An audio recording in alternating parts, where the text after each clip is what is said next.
A'udzu billahi minasyaitonir rajim. Bismillahirrahmanirrahim. Bismillahi wa bihamdih. Assalamualaikum warahmatullahi wabarakatuh.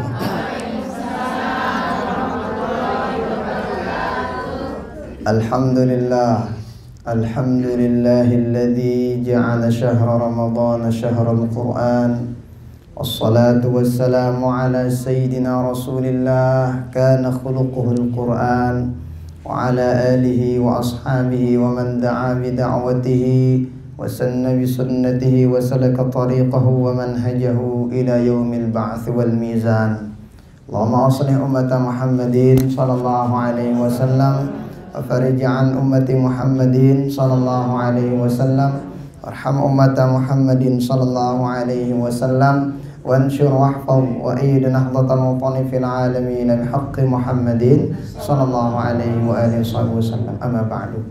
Tiang hormati para guru-guru tiang, segenap ibu-ibu kami yang kami cintai, jamaah muslimat rahimani wa rahimakumullah wa hafizakumullah. Kita bersyukur pada Allah Subhanahu wa taala pada pagi menjelang siang ini kita diberikan izin oleh Allah Subhanahu wa taala untuk berkumpul dalam halaqah ilmiah. Ini salah satu di antara amalan yang sangat-sangat dianjurkan untuk kita lakukan di bulan suci Ramadan, itu adalah al-iktsaru bil ilmi wal mudzakarah. Luwi-luwi dakwaan tahadir majelis taklim, luwi-luwi tahadir untuk mudzakarah, luwi tahadir marakne apa yang kita lakukan pada saat ini. Karena sekalipun dakanarak semendak duduk di majelis ilmu itu mendatangkan rahmat Allah, yang dimana rahmat Allah yang bakalan membuat seseorang bakalan masuk surga, bukan karena amal kita. Nah, maka oleh karena itu mulai aja sekalian apa gawe pulunggu tidur atau meta kando tidur ada dua. Nah masa tato meta kando dalam tindo. Oh nah, jadi semua itu kita ganti pada saat ini dengan hadir majelis ilmu. Ini mungkin kita pernah sebut tuh, ada salah seorang dengan sino kogoyanan dia jelas lagu ternyata ya hadir majelis taklim sekali bebarengan kencet turunnya rahmat Allah, ya dakwaan minana tama surga. Dia sengaja hadir majelis taklim, dia tak sengaja, ya apalagi sengaja. Nah apalagi disengaja dan diniatin. Jadi mungkin kita pernah sebut ini orang rentenir, suka meranakan kepeng. Biasanya orang yang begitu itu matinya su'ul khotimah biasanya. Nah, alhamdulillah min dzalik. Jadi logo anak-anak bin ajaib ini ada orang tumben arak dengan sini udah dikenal di gubuk gempeng mesin bahasa apa ya, dengan terentenir lah di lingkungannya itu dikenal. Nah, tetapi masya Allah tabarakallah, tumben ada seorang rentenir yang itu kok ketika syahadat akhir hayatnya itu cakep banget, gampang. Ternyata ditanyalah Habib Hasan bin Saleh, Habib kok ini ada orang terkenal di gubuk kami kok begini modelnya, tapi kok dia masya Allah tabarakallah akhir hayatnya lancar syahadatnya. Oh saya nih disebut. Setelah ini udah ternyata oh ya saya tahu diri lain sino wah yang ngaji. Nah ya sino ndek na sengaja ngaji laguan ya milu ngaji yang kita dengan si berotang sino. Kebetulan dengan si berotang milu le majelis pengajian ini. Iya keton dek na keton ngaji. Oh gitu, siap. Bahasa Arab ya. Nah, jadi beliau ini, dia ini nih orang ini. Ada orang itu, dia kesana bukan niatnya ngaji, tapi ngelihat orang yang berhutang sama dia. Kebetulan yang berhutang itu sembunyi di tempat orang ngaji. Nah, milu ikut dia masuk. Ketika dia masuk sana, ternyata niatnya ngaji, tetapi niatnya nyari orang yang utang sama dia. tapi berbarengan sama turunnya rahmat Allah pada saat itu yang nyebabin dia masuk surga dan gampang ngucapin kalimat syahadat di akhir hayatnya. Padahal nggak diniatin kesana ngaji, apalagi pelunggu-pelunggu yang diniatin ngaji ke sini. Nah, maka oleh karena itu ini menjadi motivasi kita, apalagi di bulan suci Ramadan kita lakuin. Nah, lebih lagi manfaat dan pahala yang kita dapatkan. Maka mudah-mudahan kehadiran kita dicatat oleh Allah Ta'ala sebagai amal ibadah kita, dan mudah-mudahan kita diberikan keistiqomahan pada perbaikan dan kebaikan. Amin. Salawat beriring salam kita hadiahkan kepada baginda Rasulullah sallallahu alaihi wa alihi wasallam. Ayo kita bareng-bareng salawat. Sallallahu ala Muhammad, sallallahu alaihi wasallam, sallallahu ala Muhammad, sallallahu alaihi wasallam. Itu ada satu dari riwayat dijelasin, orang yang gemar baca salawat pada bulan suci Ramadan itu kan nanti orang ketika ditimbang amalnya di akhirat, amalnya banyak nih, tapi belum lagi dilihat keikhlasannya gimana ketika ngerjain amal itu. Nah, jadi ketika ada amal full, keikhlasannya kurang, dikurangi dikit. Ada misalnya ketika dia pergi ngaji ada macam-macam suaranya ketika ngaji, dikurangin dikit, terus gitu. Tapi kalau orang yang gemar salawat di bulan suci Ramadan, itu nanti di akhirat dia bingung, ini amal dari mana? Kok padahal amal saya dikit nih, tapi ternyata yang datang di akhirat loh berunjuk doaan, woi pahalanya. Kenapa? Karena pada bulan suci Ramadan dia gemar membaca salawat. Maka mudah-mudahan kita semua mendapatkan syafaat beliau di dunia sampai akhirat. Amin amin ya rabbal alamin. Jamaah rahimani wa rahimakumullah wa hafizakumullah. Nah, ini melalui tadarusan kita tingkatkan kecintaan dalam membaca, memahami dan mengamalkan Al-Quran.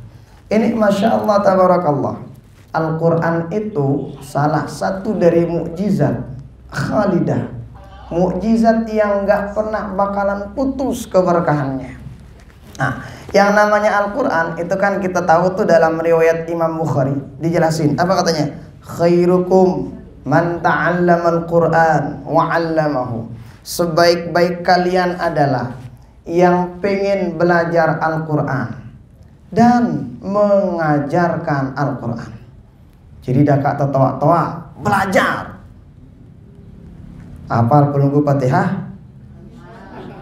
Udah benar bacaannya? No, belum tentu. Belajar. Lah malu kita mana anak yang kecil-kecil masa belajar alif bata nganda misalnya. Jangan yang malu perlu pada tempatnya. Memang dalam suatu riwayat baginda Rasul menjelaskan kan, kun aliman au muta'alliman au mustami'an au muhibban wala takun khamisan fatahlik. Yang pertama, jadikan diri dulu untuk orang yang cakep, keren, bisa baca Quran. Kalau nggak bisa, au muta'alliman, belajar orang punta. Nah, jadi saya yakin semua hafal Fatihah. Tetapi benar apa tidaknya bacaan Fatihah kita? Wallahu a'lam. Dari mana kita tahu? Ngaji. Itu talaki dari guru-guru kita. Nah, ini hadis yang menjelaskan kepada kita sesungguhnya orang ngebaca Quran aja itu Masya Allah tabarakallah luar biasa. Itu sekedar belajar, mohon maaf, belajar aja udah dihitung baik oleh Allah Ta'ala.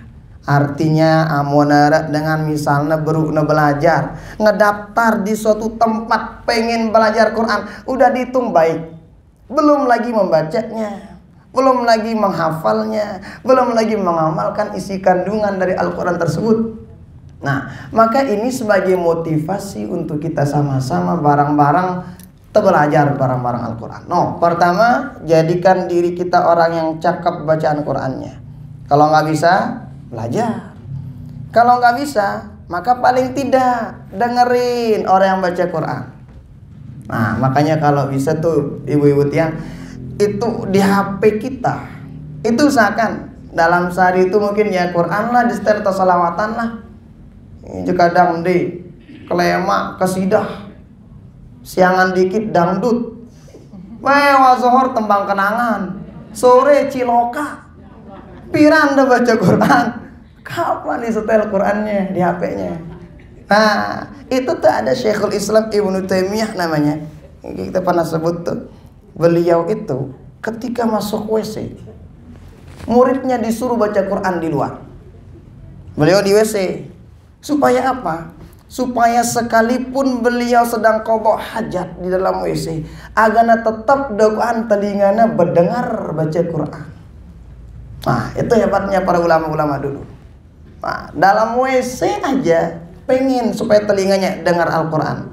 Kenapa? Yang namanya Al-Quran itu kita yang baca dapat pahala, tuh orang yang ngedengar dapat pahala, tuh luar biasanya. Makanya nih, kalau nggak bisa belajar, mustami'an, dengerin. Misalnya telinganya konslet, telinganya ini mendengar misalnya, gimana? Muhibban. Apa itu? Demen sama orang yang ngaji, demen sama orang yang baca Quran, demen sama para penghafal Quran.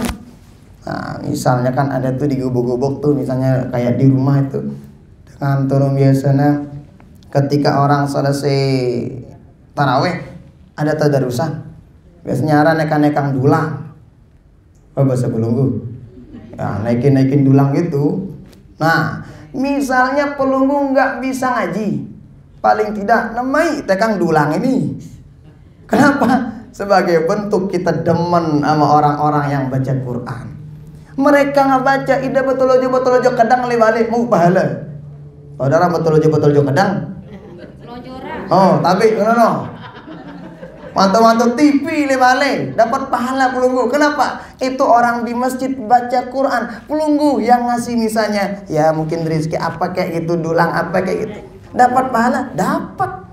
Kan dalam hadis dijelaskan, man jahaza ghaziyan faqad ghaza, kata baginda Rasul. Siapa saja yang memberikan perbendaharaan untuk orang yang pergi perang, maka pahalanya sama seperti orang yang pergi perang. Misalnya ada orang gotong royong.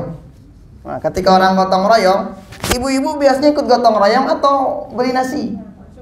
Konsumsi. Nah, ibu-ibu juga dapat pahala seperti orang yang gotong royong, si ngangkat macam-macam ini. Nah, sama ibu-ibu di rumah nggak bisa mungkin naik ke masjid. Nah, paling tidak ibu-ibu tuh naikin konsumsi seperti yang tadi, dapat pahala sama seperti orang yang baca Quran seperti yang tadi. Nah, ini baca Quran, Masya Allah, tabarakallah, keutamaannya sangat luar biasa. Maka oleh karena itu, kalau bisa setiap hari itu jangan sampai terlewatkan dengan baca Quran, walau hanya 1 lembar. Mau debu selembar, mana-mana 2. Debu 2 lembar, mana-mana sejus. Kenapa? Itu Quran bakalan tahu nanti di akhirat. Dalam riwayat Imam Al-Baihaqi dijelaskan tuh kata baginda Rasul tuh, afdalu ibadati ummati qiraatul Quran. Di antara ibadah yang paling afdal untuk umatku, kata baginda Rasul, ngebaca Quran. Baca Quran. Di antara amalan yang paling afdal. Nah, manjuran deh, ini nih hati-hati. Kalau enggak diisi dengan yang baik, biasanya keluar yang nggak jelas. Yang ini, mulut ini, terutama sida, ibu-ibu. Nah, itu jadi paling tidak lah kita isi dengan perkara-perkara yang baik lah. Apalagi dalam bulan suci Ramadan. Kan kita tahu tuh, sesungguhnya apapun itu kalau disandingkan sama Quran, itu bakalan mulia. Kullu syai'in yartabitu bil Quran asbaha 'azima, kata para ulama. Apapun itu kalau ada sangkut pautnya sama Quran bakalan jadi mulia, bakalan jadi agung. Kota Makkah Madinah kenapa mulia? Di sana diturunkan Al-Quran. baginda Rasul, umat baginda Nabi. Kenapa mulia agung? Kepada kita diturunkan Al-Quran. Bulan Ramadan, kenapa menjadi bulan yang teragung? Pada bulan suci Ramadan diturunkan Al-Quran. Ayamik, kata para ulama, maka sebaik-baik hari di antara hari yang kepada kita adalah hari di mana pada hari itu kita membaca Al-Quran. Ya wah, jelo paling bagus ini, jelo simbe tono kita isi dengan baca Quran.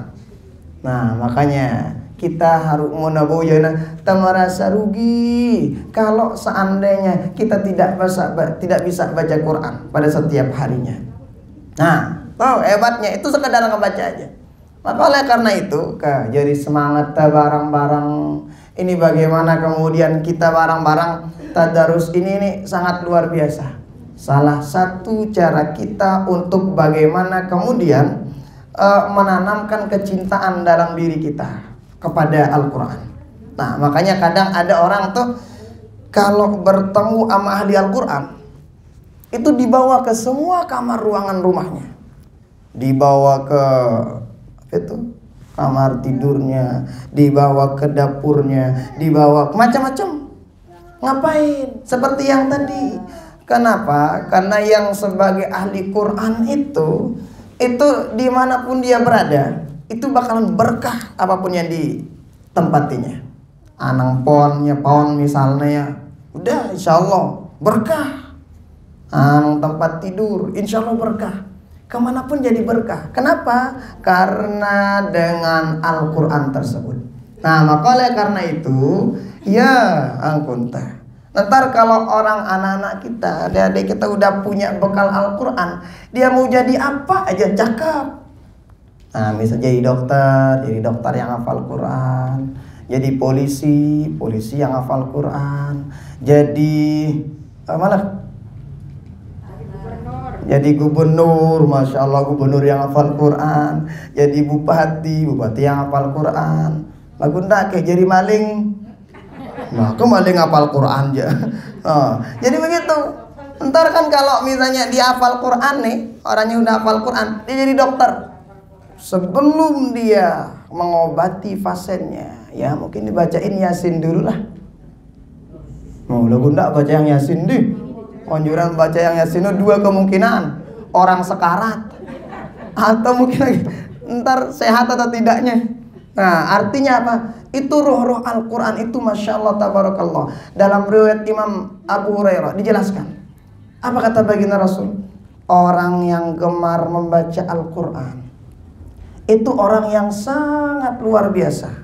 Setiap kali satu huruf dalam Al-Quran itu menjadi nur yaumal qiyamah, menjadi cahaya di hari akhirat. Coba lihat nanti di akhirat itu kita nggak bakalan saling kenal. Yauma yafirrul mar'u min akhihi wa ummihi wa abi wa sahibatihi wa bani. Itu orang-orang tuh pada lari, nggak tahu ini istri, ini apa macam, nggak tahu. Kenapa? Saling pertanggungjawaban kita kan masing-masing tuh. Yang kita pikirkan adalah bagaimana saya selamat enggak. Itu aja dalam otak kita nanti di akhirat.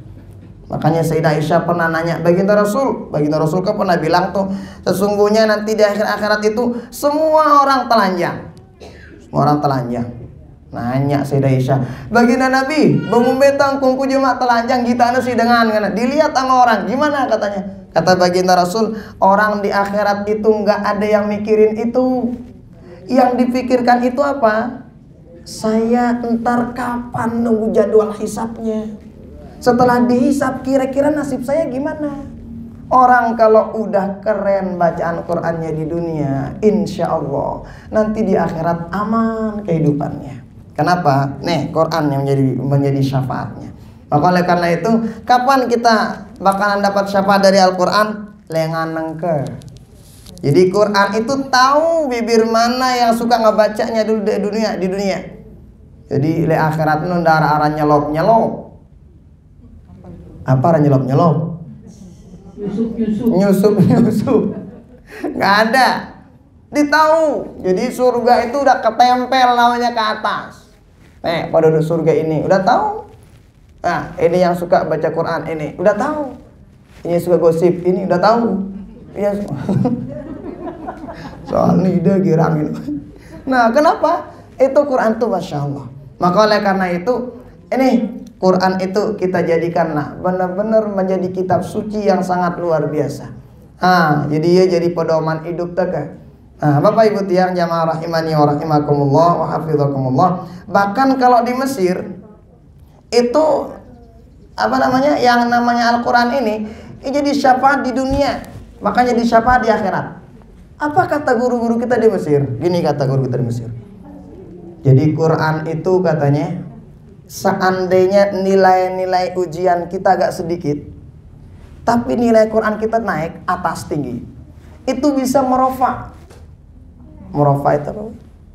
Bisa menaikkan nilai yang lain, mendongkrak nilai yang lain. Kenapa? Kata dokter guru-guru kita di Mesir itu, kata beliau, ini Quran ini syafaat di dunia dan syafaat di akhirat. Nah, maka oleh karena itu Bapak Ibu tiang nih, Al-Quran ini Masya Allah tabarakallah luar biasa. Banyak nasihat-nasihat dalam Al-Quran yang itu luar biasa. Nah, nasihat ini kapan kita dapetin? Itu kalau kita rajin baca, rajin ngaji. Gak bisa kita misalnya tahu namanya hebat enaknya baca Quran kalau nggak sering ngaji. Sama dengan misalnya ada orang tua, kan yang sembahyang, dia kuman ikhlas, kadang-kadang, dia kerudung, dia kuman ikhlas, kan dia sholat, dia khusyuk. Orang itu baru ketahuan khusyuknya kalau udah sholat. Khusyuk itu hadiah dari Allah Subhanahu Wa Taala. Orang itu pengen tahu isi kandungan Al-Quran, pengen tahu ngamalin Al-Quran. Kapan? Kalau sering ngebaca Quran, kalau sering ngaji Quran. Kalau nggak ngaji-ngaji, burung kita tahu kandungan Quran sini. Nah, maka oleh karena itu, awali dengan membaca Al-Quran. Paling tidak, itu ya surah-surah apa yang perlu hafal, dibaca itu. Hafal perlu Al-Ikhlas, Kulhu. Nah, kalau itu hafal, alhamdulillah. Itu kan dalam kitab At-Tibyan fi Adabi Hamalatil Quran karangan Imam An-Nawawi. Orang membaca Quran dalam keadaan berwudu, pahalanya beda sama orang baca Quran dalam keadaan tidak wudu. Orang baca Quran dalam keadaan sholat beda sama orang baca Quran di luar sholat. Itu kalau ngebacanya di dalam sholat, pahalanya sampai 100. Satu huruf. Angka amuna belu-belu ayat imam ndak ngerumun. Muna-muna belu ayat imam.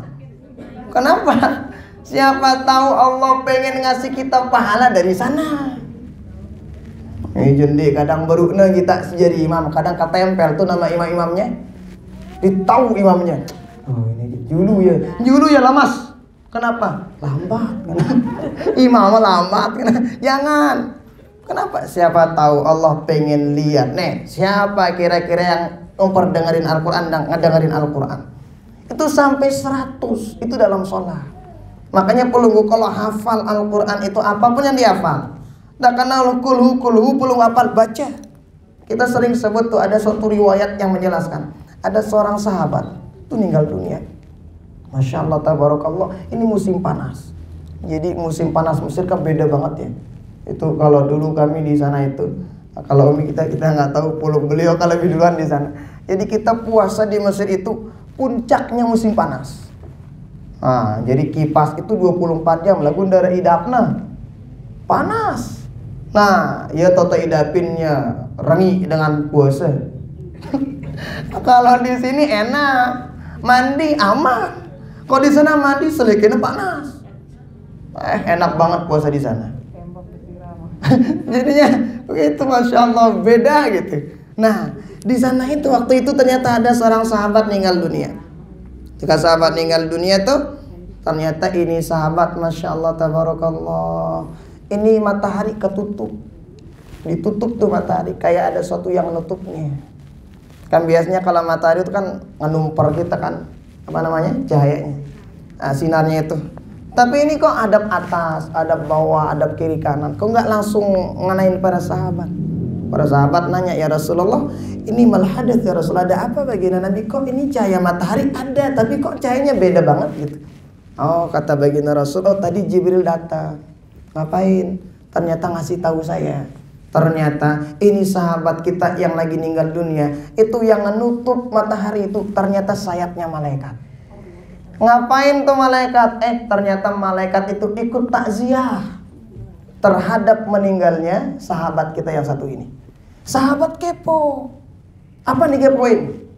Baginda Nabi, ini kenapa kira-kira? Kok tumben-tumbenan nih ada sahabat kita meninggal dunia, malaikat langsung ikut takziah. Ada apa kira-kira? Apa sih amalan spesialnya sahabat ini? Nah, jadi yang kepo-kepo yang gitu-gitu ibu-ibu. Kepo macam-macam itu aja. Nah. Yang kepo-kepo yang masalah agama gitu. Kepo-kepoin ya masalah yang baik-baik lah, masalah akhirat gitu, yang bagus-bagus lah. Nah, tapi tiang yakin kalau di sini insya Allah aman lah. Aku nih tahu mulai Bali aja kan. Di sini aman. Tapi kalau di rumah, walau alam. Nah, jadi ternyata waktu itu ditanya, oh masya Allah tabarakallah, tadi Jibril ngasih tahu, ternyata itu para malaikat hadir. Kenapa? Ternyata ini sahabat, apapun yang dilakuin selalu yang dibaca surah Al-Ikhlas. Al-Ikhlas, kulhu. Aku ndendeke kulhu, kulhu, kulhu sampai selesai. Kulhu doang. Nah, sampai selesai. Jadi dia pengen ke pasar, kul walawahad aja. Dia pengen ke masjid jalan, kul walawahad aja. Kemana aja dia? Ternyata yang menjadi jimatnya itu ternyata yang ngebikin malaikat merasa keundang, menjadi surat undangannya malaikat itu apa? Bacaan surah Al-Ikhlas yang dibaca dalam setiap keadaan apapun. Tuh, baru Al-Ikhlas. Apalagi yang lain. Maka pelunggu ibu-ibu ya, ketika goreng kandu, kulhu baca. Biar tambah enak. Apa baca pelunggu ketika goreng kandu? Nara. Dengar lagu ambil gane-gane kan?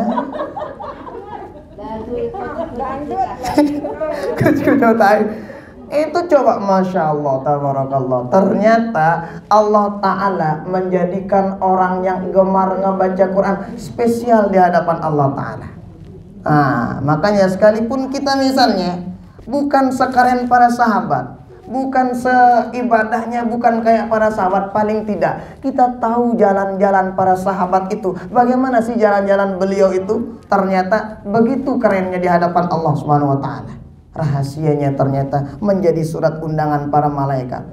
Nah, kira-kira nih selain nara dengan meninggal dunia di gubuk pelunggu, ada nggak malaikat datang? Mungkin ada, tapi kita nggak lihat. Tetapi tanda yang seperti itu ternyata para sahabat udah lihat. Dan bagaimana? Tuh surat undangannya. Gampang ternyata, gampang-gampang susah lah surat undangannya malaikat. Ternyata bacaan Al-Ikhlas aja masya Allah tabarakallah itu menjadi surat undangan untuk malaikat. Nah, jamaah rahimani wa rahimakumullah wa hafizakumullah. Maka oleh karena itu, ini bulan Ramadan ini kita jadikan sebagai momentum bagaimana kita tanamkan pada diri kita itu untuk demen-demen baca Quran. Nah, misalnya kita tahu paling tidak anak cucu kita ajarin Quran. Suruh ya belajar ngaji. Nah, itu kalau udah ada anak cucu kita bisa ngaji, nggak perlu meninggal dunia bejulu aman. Bejulu bi mati nih ngumbi-ngumbi. Mendemeli lagu. Kenapa? Karena udah ada yang ngebacain kita Quran. Itu kan dalam Al-Quran tuh wa nunazzilu minal Quran ma huwa syifaa'un wa rahmatun lil mu'minin. Al-Quran itu diturunkan oleh Allah Subhanahu wa taala sebagai obat, sebagai rahmat. Bagi siapa? Lil mu'minin. Untuk semua orang mukmin, baik yang masih hidup ataupun yang udah meninggal dunia. Makanya kalau kita Ahlussunnah wal Jamaah, bacaan Al-Quran kita sampai kepada orang yang meninggal dunia. Kenapa? Jadi rahmat untuk orang yang udah meninggal dunia. Jadi rahmat. Rahmat itu seperti yang tadi. Jadi kita kan masuk surga itu enggak dengan amal kita, bukan, tetapi dengan rahmat Allah Subhanahu wa taala. Kenapa? Karena enggak fair banget tuh Jadi enggak apa tuh, kebiasaannya ada orang tuh hidupnya kadang 70 tahun sampai 60, 70 atau mungkin ada 100 lah hidupnya di dunia. Surga berapa tahun? Selama-lamanya. Khalidina fiha abada. Saya era nang bahasa toyana. Selek-lek tali surga. Sengonek-ngonek teh. Nggak ada batasan jangka waktunya, nggak ada masa tenggang di surga. Artinya apa? Umur 60, ibadah 70 tahun. Nih, ini yang ibadah 70 tahun, 100 tahun, itu sebetulnya nggak bisa bakalan ngebeli surga. Makanya kita masuk surga bukan karena amal kita, tetapi karena rahmat Allah. Karena nggak mungkin tuh umur apa tuh ibadah 70 tahun bisa ngebeli nikmat surga yang begitu panjangnya. Bagaimana cara kita untuk bagaimana kemudian mencari rahmat Allah Subhanahu wa taala? Nih, hendaknya satu di antaranya kerjakan amal-amal indah yang bikin Allah ridho kepada kita. Satu di antaranya jangan lupa baca Quran setiap harinya. Nah, ya baca Quran sini. Nah, makanya tuh ada 3 kalau nggak khilaf. 3 sesuatu, 3 bacaan, 3 perkara. Itu sekalipun nggak paham dapat pahala. Yang penting nggak baca. Mana satu di antaranya? Baca Quran. Nah, ini orang baca Quran nih, mau paham apa tidak dapat pahala. 2, baca sholawat. Baca sholawat paham atau tidak, baca aja dapat pahala. Yang ketiga, itu lupa saya. Mungkin hasbunallahu wa ni'mal wakil, ni'mal maula wa ni'man nasir, la haula wala quwwata illa billahil aliyil azim. Kalau nggak khilaf ini yang ketiga. Nah, jadi kalau mau baca ini nih, paham nggak paham dapat pahala. Nah, bagus nena bagus bacaan dapat pahala. Bahkan kan dalam riwayat Imam At-Tirmidzi, orang yang ia takaka, yang beragak-agak lah bahasa kita. Alhamdulillah. Dina tahu no? Apa? Begak-gak baca Quran. Itu pahalanya 2 kali lipat sama orang yang lancar. Lagu ndak kepina diri degak-agak. Wah, tahu puluh aja. Ini bagi orang yang nggak bisa ngaji, baru belajar, jadi dapat 2 kali lipat. Kenapa? Yang Allah lihat di sana ada kemauannya, pengen ngaji, pengen baca Quran. Tuh, padahal dia nggak bisa nih, tapi dia gitu-gitu, ternyata pahalanya 2 kali lipat. Tapi ingat, ini bagi-bagi yang awal-awal. Kalau belum yang lancar-lancar, jangan bikin biar dapat 2 kali lipat. Ngono-ngono itu terus, gitu jangan. Nah, jadi itu ada di rumah itu, ada dia salah satu di antara ya teman-teman kita di rumah itu. Nah, kan kebetulan kita di rumah itu kan, saya pribadi ada teman-teman yang enggak jelas lah, ada yang tatoan gitu. Jadi ngaji, tato ini selana tatoan gitu. Dia curhat, Ustaz, semuanya udah masuk gini kan. Makanan yang haram, halal, teman, minuman yang keras, setengah keras, minuman yang lunak, semuanya udah masuk. Tapi masya Allah, tabarakallah, ternyata dia datang ke rumah, menengku ngaji, ngaji ya, beneran. Itu belajar dari alif bata. Wah, kalau kita sebut dia udah keras lah lidahnya. Kalau dulu dia nih orang ini, dia itu dulu itu ngedengar orang azan ditutup telinganya. Sekarang alhamdulillah dengar orang azan udah di masjid dia. Ada juga di sana itu teman-teman kita 15 tahun nggak pernah Jumatan. 15 tahun. Tapi kita barengin itu. Nah, mereka itu ternyata bengke tiangnya lalu ngaji. Itu yang ngaji nih. Ternyata setelah itu dia ada orang ba'diyah maghrib. Dia tahu apa negawe, duduk dia. Tapi ilah ya gini dina sama dengan jabe uras milu ya bangun salat ba'diyah maghrib, ikut bangun padahal dia nggak tahu. Pulang-pulang dia nanya, Ustaz, sah nggak salat saya tadi? Aku nurut tangan. Itu gawe. Ketika dia naik ke masjid itu salat apa itu salat Jumat pertama kali setelah 12 tahun Jumat itu, ternyata ditutup dirinya gini. Kenapa? Dia malu. Karena 15 tahun gak pernah lihat orang banyak. Dia juga nggak pernah dilihat sama orang. Ilah ya. Sekarang udah pengen ngaji. Nah, malu dia. Yang itu tato-tatoan, masya Allah sekarang udah bisa-bisa azan. Kalau dulu nyentuh masjid nggak demen. Nah, tapi itu ada satu poin yang pengen kita sampaikan. Apa itu? Masya Allah, tabarakallah. Dia awalnya belajar dari alif bata. Belajar. Setelah itu masya Allah, sekarang dia udah tahsin. Udah bisa tahsin. Udah bisa tahsin. Kenapa? Pelajaran ternyata yang bisa kita ambil. Ternyata salah satu di antara kunci kalau kita pengen bisa, itu ada kemauan. Narak melenta. Kalau udah ada bisa kita, ada ingin kita, antar Allah yang kasih jalan. Allah yang kasih jalan. Apalagi pelunggu-pelunggu nggak pernah ngelakuin yang itu, yang macam-macam begitu. Gampang bagi Allah. Tapi Allah pengen lihat siapa kira-kira yang ada kemauannya. Nah, karuan tadahna. Seandainya ada di mau ini, semua orang pengen beli. Tapi itu dipilih sama Allah Subhanahu wa taala. Oleh karena itu jadi semangat kita untuk barang-barang belajar Al-Quran. Orang yang begitu aja nggak jelas kayak begitu, alhamdulillah udah bisa tahsin.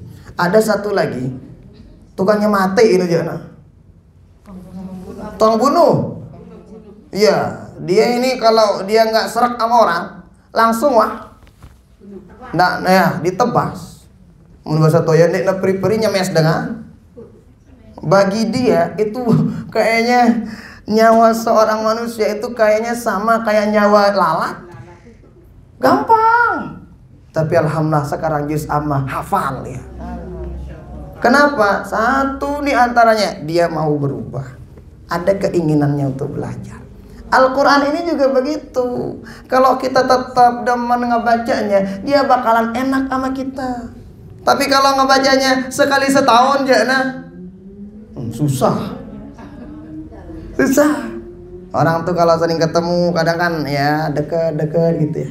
Nah, tapi kalau lama ketemunya kadang udah lupa, udah macem lah. Al-Quran juga begitu. Makanya melalui acara tadarusan ini, pupukkan bagaimana kemudian kita bersama-sama melalui bulan Ramadan ini, kita bareng-bareng. Karena Ramadan ini nih kita ngisi bensin 11 bulan ke depan. Ramadan ini bakal kelihatan hasilnya kapan? 11 bulan ke depan. Itu kita lihat hasil Ramadan ini. Kalau sukses 11 bulan ke depan, sukses Ramadannya. Kalau sukses baca Qur'annya pada Ramadan ini, tahun depan itu insya Allah bakalan sukses bulan-bulan berikutnya. Nah, jamaah rahimani wa rahimakumullah wa hafizakumullah. Berikutnya itu ada salah satu di antara amalan sunnah Ramadan. Yang ini rata-rata ibu-ibu kayaknya sangat luar biasa dan sering dilakuin. Tapi saya nggak tahu udah diniatin apa tidak. Biasanya yang masak pelunggu kan ya, masakin laki-laki atau suaminya. Nah, itu kan ada di antara anjuran. Di antaranya dalam riwayat itu jelaskan taftirus shaimin, memberikan buka puasa bagi orang-orang yang berpuasa. Itu pahalanya sama seperti orang yang kita kasih berbuka. Nah, misalnya ada 5 anggota keluarga pelunggu, niatin sedekah untuk beliau-beliau. Niatin ini ngeberiin orang buka puasa. Dakak nia dengan kepeng nawayah mama. Kalaupun dari dia duitnya, silakan niatin jalan kita untuk sedekah. Jalan kita untuk apa tuh? Niatin jalan kita untuk ini. Nah, dan itu salah satu bukti bakti pelunggu kepada seorang laki-laki kepada suami pelunggu. Nah, jadi ketika masak misalnya, ntar ketika masakan itu dimakan ketika berbuka puasa, niatin itu sedekah, niatin untuk memberikan orang yang puasa berbuka puasa. Berarti dapat pahala pelunggu berapapun di antara orang yang ngelorang makanan itu. Pahalanya apa? Seperti pahala orang yang puasa tersebut. Nah, jangan lupa diniatin aja. Nah, jadi itu ya. Kalau memang seandainya kita nggak bisa ngasih orang kaya, jadi kalau di Mesir itu kan beda ya. Kalau di Mesir itu ada namanya Maidatur Rahman namanya. Ya, kalau kita di sini tempat berbuka puasa lah. Jadi itu tuh Maidatur Rahman itu tempat berbuka puasa. Jaga ini terus jangan mesti dijaga kita supaya kita makan di sana. Tapi kalau kita biasanya kita pilih Pilihan itu yang beli siluit dagingnya itu anang teh. Di sana kita tempat kita berbuka puasa. Kenapa? Karena kan beda-beda makanan orang Mesir. Nah, jadi nih di antara amalan-amalan sunnah yang sangat luar biasa di bulan suci Ramadan juga taftirus shaimin. Nah, berikutnya kita kan udah lewat nih 10 pertama di bulan suci Ramadan. Maka sebisa mungkin kita evaluasilah 10 pertama ini. Akankah ada kekurangan-kekurangan? Mari kita tambah pada 10 kedua ini. Misalnya monara tuh yang gak pas di 10 pertama, 10 kedua jangan sampai kita lakuin. Apalagi ntar 10 ketiganya. Supaya apa? Terus ada peningkatan amal ibadah kita. Nah, selebihnya insya Allah boleh tanya jawab insya Allah. Tafadhol. Oke, terima kasih Pak Guru, luar biasa penyampaian dari beliau. Beliau ini adalah salah seorang dai muda dan dapat penghargaan dari pemerintah pusat sebagai dai pelopor pemuda pelopor bidang agama, budaya dan pembangunan. Karena beliau bisa membangun komunitas ya anak-anak tatuan, pemuda-pemuda bisa bikin komunitas pemuda hijrah, terus kemudian bisa pasar dakwah ya Kak Guru ya, gerakannya jadi gerakan beliau itu banyak sekali dalam membangun dan merubah masyarakat, sehingga beliau mendapat penghargaan salah satu pemuda dari NTB yang mendapat penghargaan nasional dari pemerintah. Jadi alhamdulillah kita dapat sharing ilmu dari beliau pada siang hari ini. Nah, dari apa yang beliau sampaikan tadi, saya yakin banyak sekali yang ingin ditanyakan sama ibu-ibu. Kita masih ada waktu sebentar sebelum azan zuhur. Silakan, mungkin ada yang mau bertanya ke Bapak Guru. Assalamualaikum warahmatullahi wabarakatuh. Waalaikumsalam warahmatullahi wabarakatuh. Seperti apa yang diuraikan oleh Pak Ustaz tadi, bahwa sebaik-baiknya kamu adalah yang tengah membaca Al-Quran dan mempelajarinya. Ada cerita ulama tadi yang masuk WC, disuruh muridnya untuk membacakan Al-Quran biar dia mendengar di dalam WC. Yang saya tahu, kalau masuk WC itu tidak bisa mendengar ataupun membaca ayat-ayat suci Al-Quran. Ya, silakan. Yang lain diam. Ya, silakan dilanjutin. Insya Allah, mantap. Kalau kita dengar dari masjid kan tidak apa-apa kalau kita lagi dalam WC lagi BAB. Tapi ini disuruh murid-muridnya untuk ngaji di dekatnya WC itu supaya bisa mendengarnya. Nah, yang saya ingin tanyakan, apakah tidak berdosa kalau kita begitu, Pak Ustaz? Oke, siap. Itu pertanyaannya, mohon penjelasan. Terima kasih. Wassalamualaikum warahmatullahi wabarakatuh. Waalaikumsalam warahmatullahi wabarakatuh. Mantap. Terima kasih waktu yang kami akan menanyakan Pak Ustaz, kalau misalnya ada seseorang tidak bisa baca ayat pendek itu kan untuk sholat itu, apa boleh dengan kulhu alihlah saja? Oke, siap.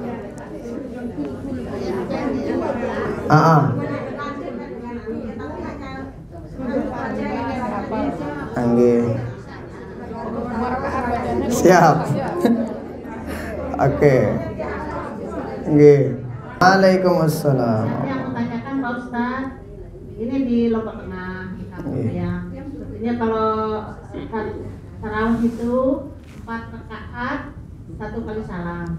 Sedangkan di Mataram kan kebanyakan 2 kali. Apakah boleh? Berarti 4 rakaat sekali salam. Siap. Terima kasih. Assalamualaikum warahmatullahi wabarakatuh. Waalaikumsalam warahmatullahi wabarakatuh. Guru, yang ingin saya sampaikan adalah mengenai bacaan Al-Quran. Nah, kita ini ya saya sendiri lah ya masih jauh dikatakan sempurna bacaan saya. Nah, apakah bacaan yang saya baca selama ini Al-Quran itu bisa diterima gitu oleh Allah Subhanahu wa Ta'ala, dan juga saya sering niatkan bacaan Al-Quran saya itu untuk orang tua saya yang sudah meninggal. Nah, ini apakah bisa diterima juga? Ya, itu mengenai bacaan Al-Quran. Yang kedua mengenai sholat. Ya, sholat tadi seperti yang disampaikan oleh Bu Ida tentang sholat tarawih. Nah, sholat tarawih kita ini ada yang imamnya ya, kita kan sebagai makmum selalu mengikuti apa yang dilakukan oleh imam kita.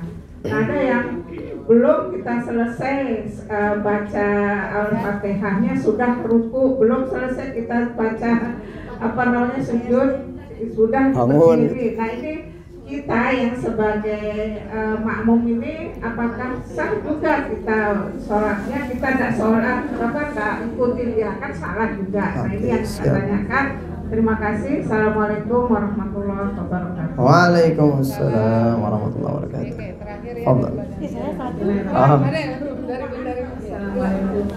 Waalaikumsalam.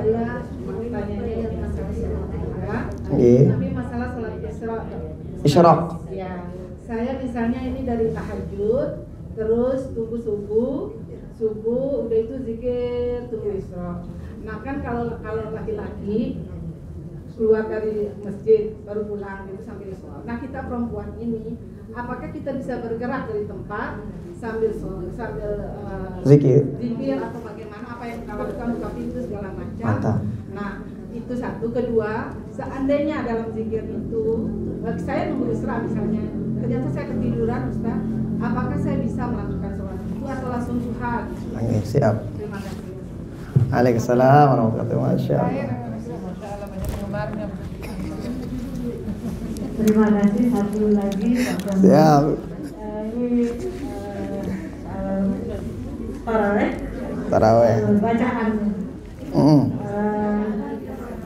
2 rakaat 1 salam. Selalu di rakaat kedua itu imamnya membaca 3 kali itu Al-Ikhlas itu. Kalau saya ini yang awam mungkin lebih pahalanya akan lebih lebih besar. Tapi saya ingin tanya Pak Tuan dulu, kok 3 kali diulang? Ketika sholat witir. Bukan, sholat tarawih setiap 2 rakaat kan 2 rakaat. Di rakaat keduanya itu selalu 3 kali baca Al-Ikhlasnya. Karena setiap rakaat kedua pasti Al-Ikhlas yang dibaca di 8 rakaat itu. Bukan witir. Bukan. Di sholat tarawihnya di rakaat kedua selalu 3 kali baca Al-Ikhlas. Siap. Itu ketika 8 rakaat maka ketika 8 rakaat jadi di rakaat kedua selalu 3 kali. 3 kali baca Al-Ikhlas. Oke. Itu yang saya ingin tanyakan, apa dibalik itu oleh imam itu membacanya. Terima kasih. Oke. Kita jawab ya, mudah-mudahan ntar nggak ada yang ketinggalan. Ntar kalau ada yang ketinggalan komplain langsung pertanyaannya. Tadi Bunda nanya, oke, gimana itu? Ini kok ada imam yang begini, ini kok begitu ya, boleh nggak? Misalnya muridnya disuruh ngebaca di luar, sedangkan dia dalam WC. Nah, yang tidak boleh itu zikir di dalam WC, ngebaca Quran di dalam WC. Ingat, yang namanya ngebaca, ini bibir kita begini, suara ada yang keluar, kata Imam Al-Ghazali. Tapi kalau ada dalam hati, why not? Nggak apa-apa. Bagaimana kalau sana di dekatnya WC-nya atau jauhan dikit lah. Nah, jadi maksudnya yang tadi itu, beliau nyuruh murid beliau itu bukan langsung di dekat WC-nya, tetapi jauhan. Suaranya didengar. Suaranya didengar. Nah, suaranya didengar. Nah, jadi itu kan begitu para ulama memberikan harga yang sangat luar biasa kepada waktunya. Makanya ada dalam kitab Syekh Abdul Fattah Abu Ghuddah, Qimatuz Zaman Indal Ulama, nama kitabnya. Itu bagaimana para ulama menghargai waktu, termasuklah seperti yang tadi kurang lebih. Jadi yang tidak boleh itu di dalam WC. Kalau di luar atau di luaran sana kemudian beliau dengar, nggak apa-apa. Nah, jadi daripada para dengan nanangai ngade-ngade saya bilang anjan dengan. Atau ada orang misalnya Waalaikumsalam mana? Nggak boleh. Kalau dalam WC itu nggak boleh. Ada orang salam itu jangan dijawab. Dalam hati aja. Tak dijawab kalau udah keluar. Nah, begitu kurang lebih. Dek, aku berjawab lagu lain angkatku. Aku le jeding, mana? Jangan. Diam aja. Nah, ngomong tuh kan. Nah, jadi gitu kurang lebih ya. Nah, jadi begitu kurang lebih Bunda. Berikutnya pertanyaan yang kedua tadi, gimana seandainya kita nggak hafal surat yang lain? Enggak, nah, tahun kulhu doang. Rakaat pertama Fatihah kulhu, rakaat kedua Fatihah kulhu. Boleh apa tidak? Boleh. Kenapa boleh? Karena ngebaca ayat di dalam sholat itu hukumnya sunnah. Yang wajib itu baca Fatihah.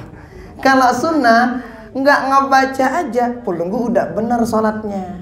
Kalau pengen ngebaca gimana? Boleh apa tidak? Boleh. Itu aja yang kita hafal, nggak apa-apa. Inna a'tayna kulhu jari wah. Nah, tapi jangan dilakuin ya ketika jadi imam.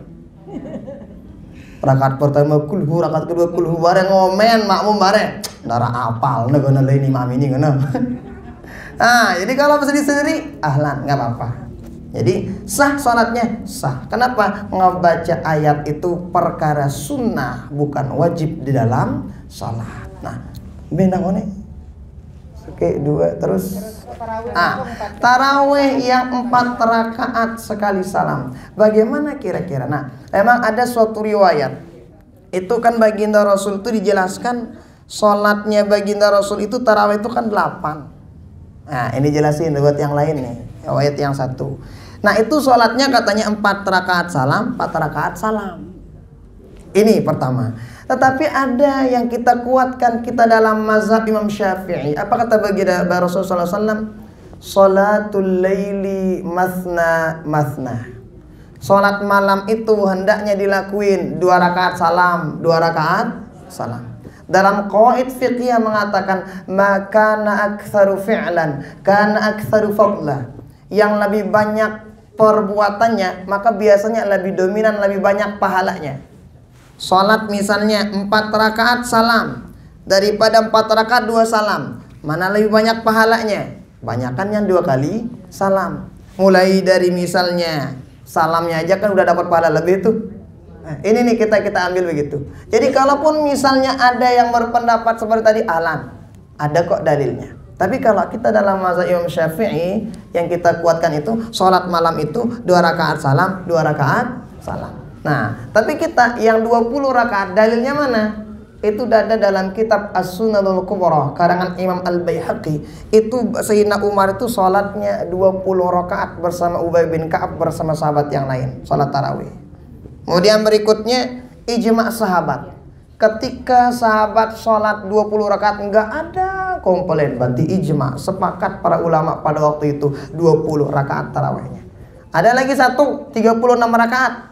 Pendapat dari Imam Maliki. Kenapa? Imam Maliki pernah ngelihat Ahlul Madinah, penduduk ahli Madinah pada waktu itu sholatnya 36 rakaat. Kata Imam Maliki, enggak mungkin beliau sholat 36 kalau enggak ada dari contoh dari baginda Rasul.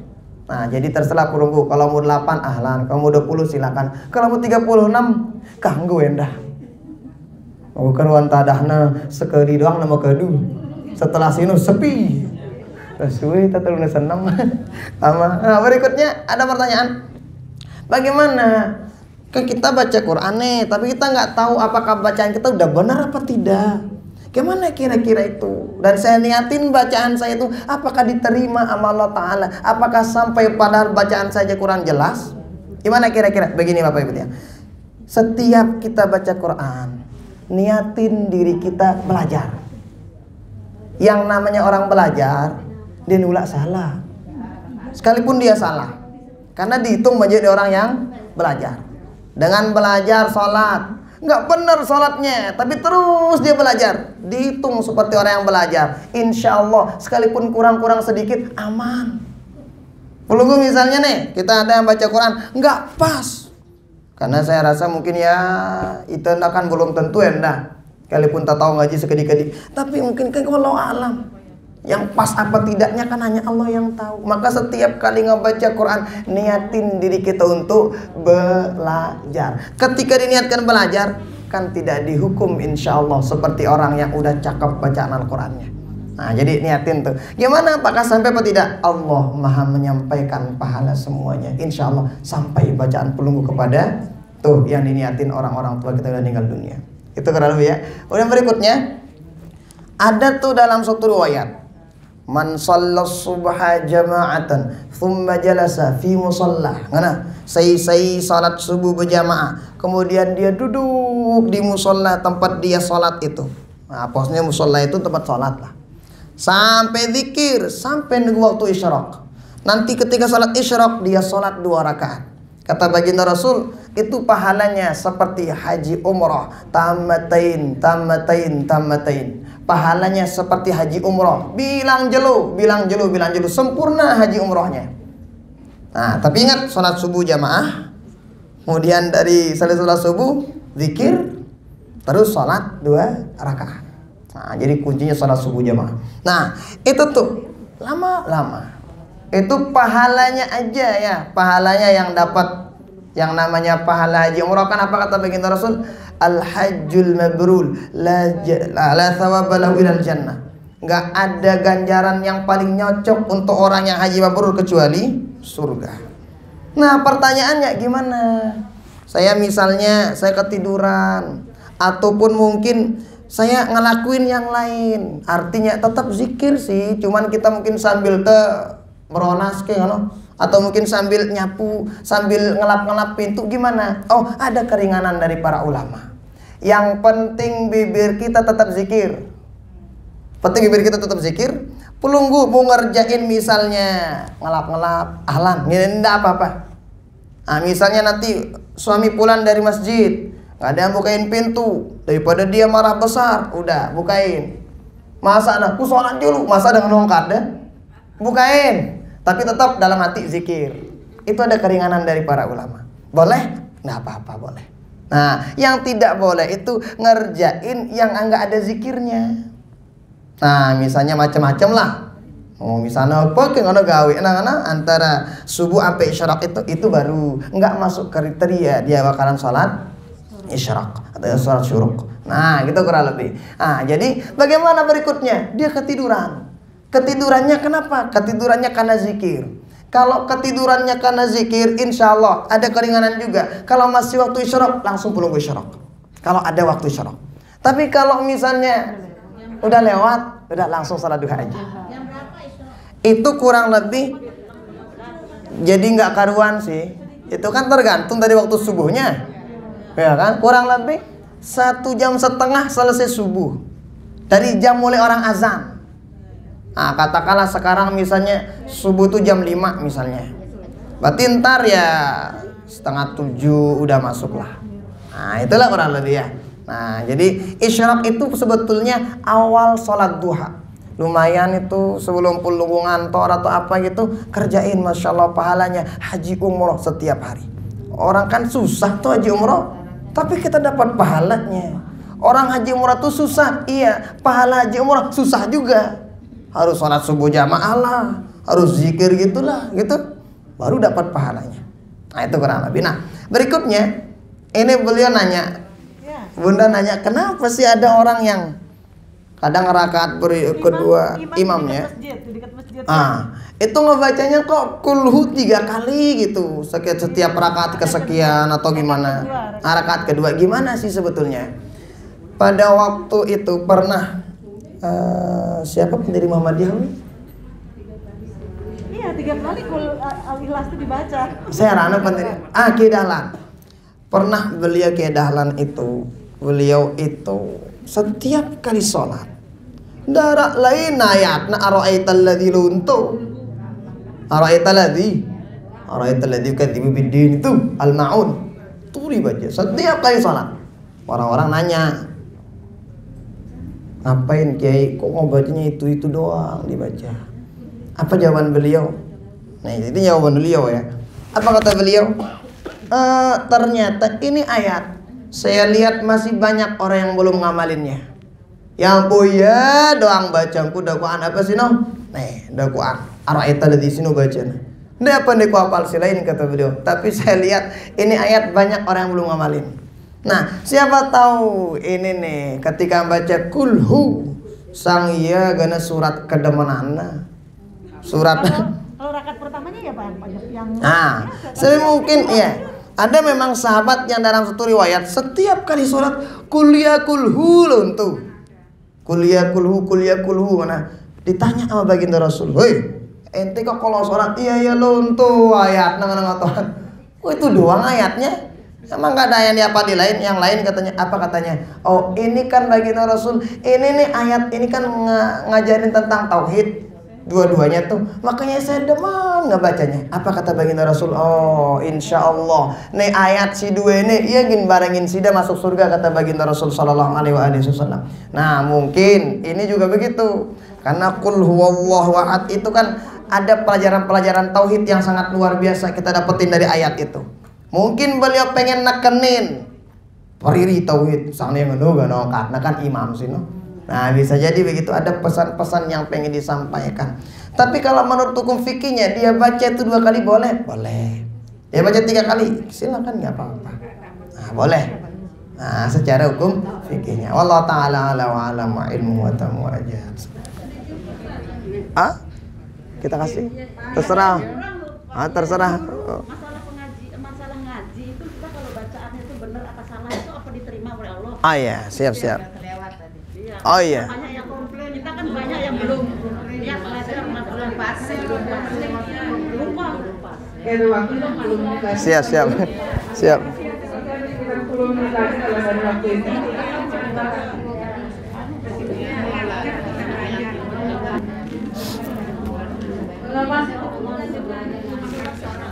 Angge.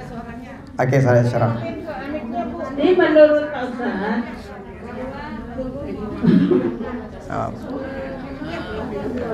Islam itu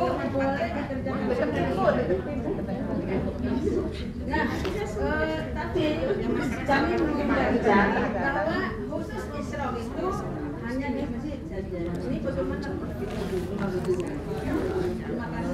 Oke. Waalaikumsalam warahmatullahi wabarakatuh. Apakah boleh kita jawab ini dulu ya. Gimana sih? Boleh diterima nggak baca kita ketika kita aja ngebacanya belum pas? Seperti yang tadi, ketika ngebacanya aja, kan kita mempelajarinya aja. Orang terbaik sama Allah Ta'ala oleh baginda Rasul.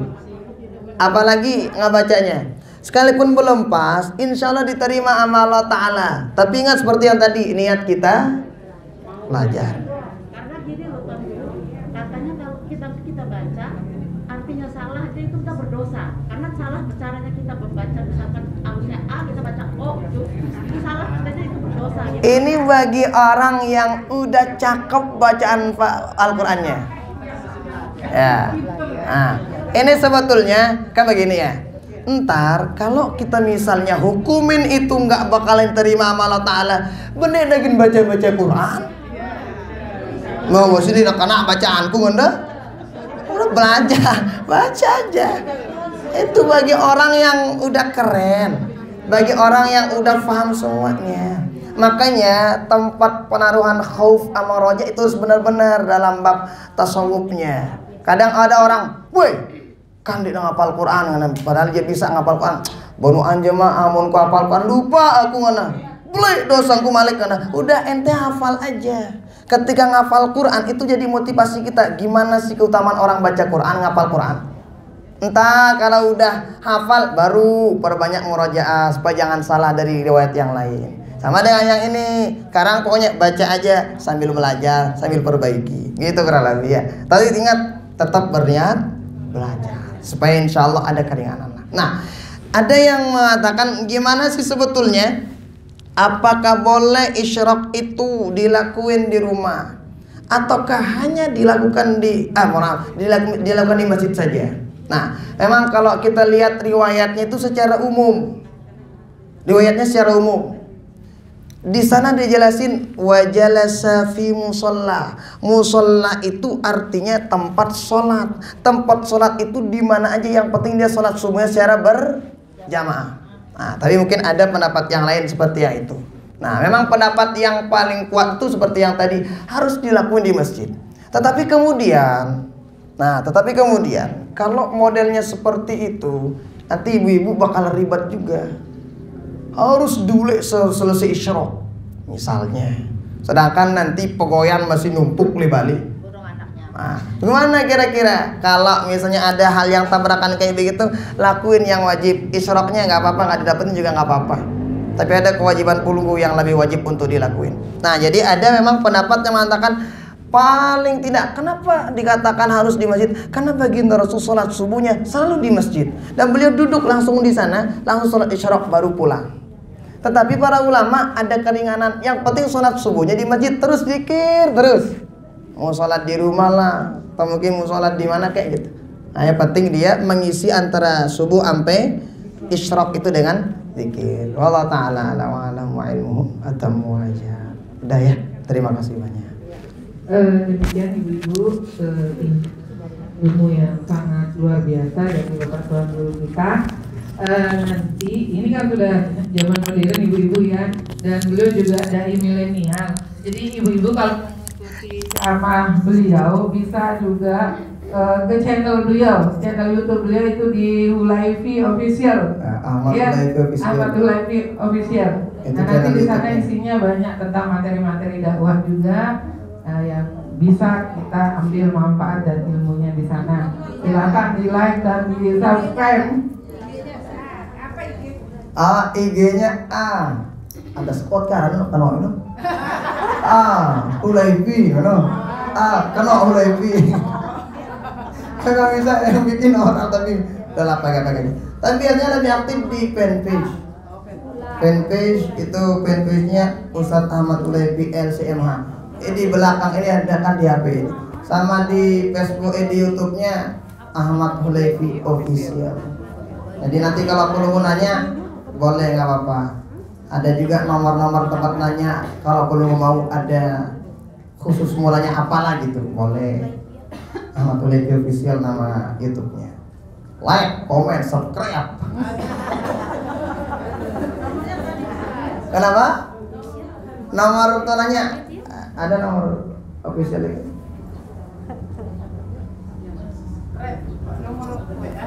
Ya, nomor WA, nomor sandal enggak.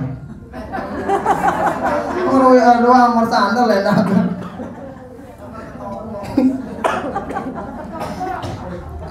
(087 755) Angge 087 755 017 947. Yang ulang 087 755 017 947. Nah, itu kalau belum mau SMS, mau WA bisa di sini.